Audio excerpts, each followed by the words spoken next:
రాష్ట్ర వ్యాప్తంగా వైసీపీ నిరసన దీక్షలు చేస్తున్న నేపథ్యం నిన్న విజయవాడ సెంట్రల్ నియోజకవర్గంలో జరిగిన ఘర్షణ నేపథ్యంలో ఈరోజు కూడా వెస్ట్ నియోజకవర్గంలో మాజీ మంత్రి వెల్లంపల్లి శ్రీనివాస్ ఆధ్వర్యంలో నిరసన దీక్ష చేపట్టారు. అయితే ఈ నిరసన దీక్షను అడ్డుకోవడానికి బుద్ధ వెంకన్న ఆధ్వర్యంలో పెద్ద ఎత్తున అక్కడికి వెళ్తున్నారంటూ కూడా వార్తలు వచ్చాయి. ఆయన అవసరం చేసినట్టు కూడా వార్తలు వచ్చాయి. ప్రస్తుతం మనతో పాటు ఆయన ఉన్నారు, మాట్లాడదాం. జిఎస్ఎల్ మెడికల్ ఇన్స్టిట్యూషన్స్ మరియు కిమ్యూ ఇంటర్నేషనల్ యూనివర్సిటీ భాగస్వామ్యంతో ఇండియన్ అలైన్డ్ ఎంబీబీఎస్ కోర్స్ అడ్మిషన్లు అందిస్తోంది నియో.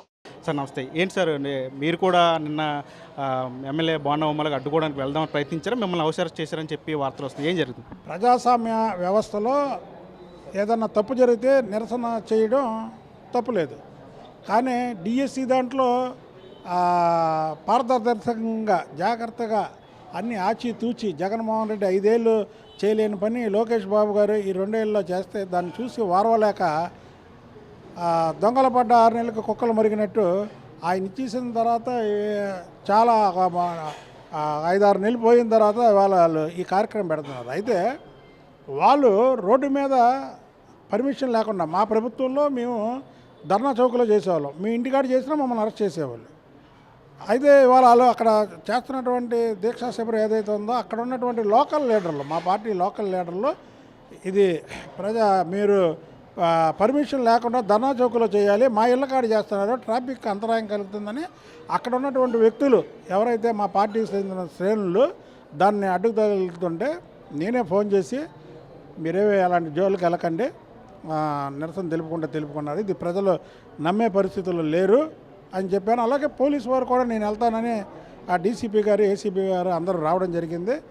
నేను వెళ్ళనలాగా అని నేను మా వాళ్ళు అక్కడ ఫోన్ చేసి మీరేమి నిరసనలో తెలియకండి, వాళ్ళు అబద్ధాలు ప్రచారం చేస్తున్నారు, దాన్ని వీళ్ళు అబద్ధాలు చేస్తున్నారని మీరు తిప్పికొట్టండి, అంతే తప్ప ఆ శిబిరం దగ్గరికి వెళ్ళి గొడవలు చేయొద్దని మాత్రం నేను ఆదేశించాను. అంటే మేము శాంతియుతంగా నిరసనలు చేస్తూ ఉన్నాం, కావాలని టీడీపీ కుట్రపూరితంగా అడ్డుకుంటుంది అనేది నిన్నటించి వాళ్ళు చెప్తున్నాం. మీరు చూశారు, నేను ఇక్కడ ప్రజా దర్బార్లో ఉన్నా, ఇప్పుడు ఇంటింటి తెలుగుదేశానికి వెళ్ళి వచ్చా, బయట చూశారు 100 మంది పైన ఉన్నారు, మేము వెళ్ళాలంటే వెళ్ళగలం కదా, అలాంటి ఏర్పాట్లు చేయలేదు. ఆఖరి ఆ డివిజన్లో ఉన్నటువంటి తెలుగుదేశం పార్టీ శ్రేణులను కూడా ఆ దీక్షా శిబిరం దగ్గర మీరు ఎలాంటి అలజడి చేయకండి, ఎలాంటి కార్యక్రమం చేయకండి, వాళ్ళు చేసేది తప్పుడు ప్రచారం అని మీరు కూడా ఇళ్ళకెళ్ళి చెప్పండి ప్రజలకి అని చెప్పాడు. అంటే డిఎస్సీలో అక్రమాలు జరిగాయి, మా దగ్గర ఆధారాలు ఉన్నాయి, జగన్మోహన్ రెడ్డి అడిగిన ప్రశ్నలకు సమాధానం చెప్పలేక టీడీపీ ఎట్లాంటి కార్యక్రమాలు చేస్తుందని. జగన్మోహన్ రెడ్డి అడిగిన ప్రశ్నలకి జగన్మోహన్ రెడ్డికి డైరెక్ట్గా అడిగితే లోకేష్ బాబు గారు చెప్పడానికి రెడీగా ఉన్నారు, చెప్పమనండి, వాళ్ళ పార్టీ ఆఫీసులో పెట్టమనండి, మీ మీడియా మిత్రులందరం తీసుకొచ్చి లోకేష్ బాబు గారిని రమ్మని చెప్పమనండి, డెఫినెట్గా ఆయన అక్కడికి వెళ్ళి చెప్తాడు. అంతేగాని జగన్మోహన్ రెడ్డి చెంచాలు మేము చెప్తామంటే ఎవరు వెళ్తారు? లోకేష్ బాబు గారి స్థాయికి వీళ్ళకి చెప్తాడా? జగన్మోహన్ రెడ్డిగానే వెళ్ళమనండి, ఇలా జగన్మోహన్ రెడ్డిని ప్లేస్ చెప్పమనండి. అంబేద్కర్ గారు ఉన్నారు కదా విజయవాడలో, అంబేద్కర్ గారి విగ్రహం దగ్గరికి రమ్మనండి, లోకేష్ బాబు గారు వెళ్తారు, దాంట్లో వాస్తవాలన్నీ వివరిస్తారు. అసలు ఏమీ లేకుండా అక్రమాలు జరిగినాయి, అవినీతి జరిగింది, అన్యాయం జరిగింది, అసలు జరగకుండా, ఎందుకంటే వాళ్ళకి అలవాటు చేయడం అని చెప్తున్నారు. దాన్ని మేము కూడా కౌంటర్ ఇవ్వకపోతే జనాలు ఒకళ్ళ ఇద్దరు నమ్ముతారు కదా, అది. అయితే నిరసన దీక్షల దగ్గరికి వెళ్ళి మాత్రం మేము ఎలాంటి ఎటాకులు చేయడం కానీ లేకపోతే లాపడం కానీ అలాంటి పని చెయ్యము.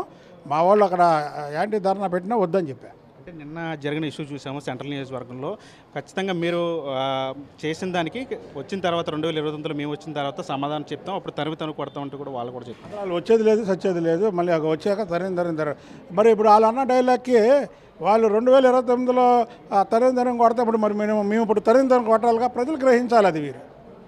వాళ్ళనే మాటలు 2029 వస్తే తరిన కొడతానన్నారు, మేము కొడుతున్నామా తరిమే?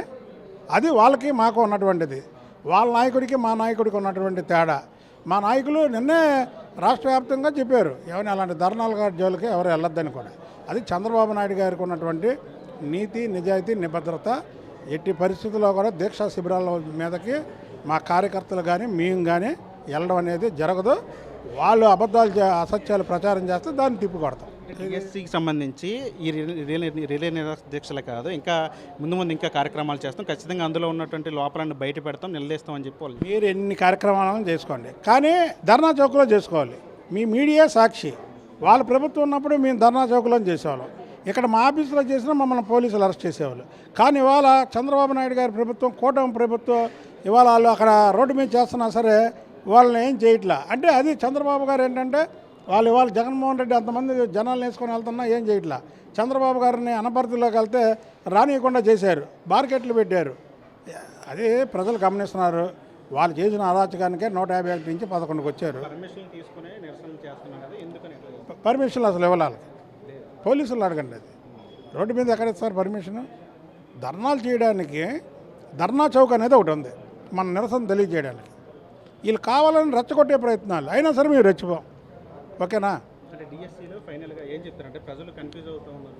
డిఎస్సిలో ఇవాళ 16,000 మందికి ఉద్యోగ అవకాశాలు వచ్చినాయి. 2 లక్షల మంది పైగా చేసుకుంటే జగన్మోహన్ రెడ్డి 5 సంవత్సరాలు బట్టి చేతకాక పెట్టలేకపోయాడు. లోకేష్ బాబు గారు 2 ఏళ్ళలో దాని మీద మొత్తం సంపూర్ణంగా చూసుకొని చేశాడు.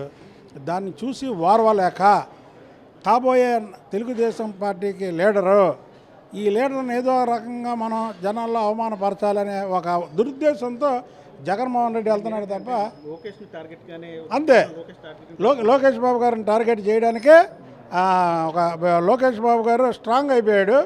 ఆయన ఏదో రకంగా టార్గెట్ చేయాలి, కానీ ప్రజలు దాన్ని నమ్మట్లేదు. అందుకే వీళ్ళు వీధిలో దీక్షలు. ఇది మొత్తంగా టీడీపీ నేత బుద్ధా వెంకన్న చెప్తున్నారు. తను ఎక్కడ కూడా హౌస్ అరెస్ట్ చేయలేదు, తమ వాళ్ళు వెళ్తామంటే అంటే పర్మిషన్ లేకుండా చేస్తున్న దీక్ష దగ్గరికి వెళ్ళి అడ్డుకుంటామని కొంతమంది కార్యకర్తలు చెప్తే తానే వద్దు, ఎక్కడ కూడా గొడవలు చేయొద్దు, శాంతియుతంగానే వాళ్ళని నిరసనలు చేసుకొని ఉండని చెప్పానని చెప్తున్నారు. తను ఎక్కడ కూడా హౌస్ అరెస్ట్ చేయలేదని చెప్తున్నారు. డిఎస్సికి సంబంధించి వేలాది ఉద్యోగాలు నిరుద్యోగులు రావటాన్ని చూసి వారవలేకే వైఎస్ఆర్సీపీకి సంబంధించిన నేతలు ఇలాంటి కుట్రలు చేస్తున్నారని చెప్పి ఆయన కూడా చెప్తున్న పరిస్థితి కనిపిస్తుంది. సాయితో మనీ RTV విజయవాడ నుంచి.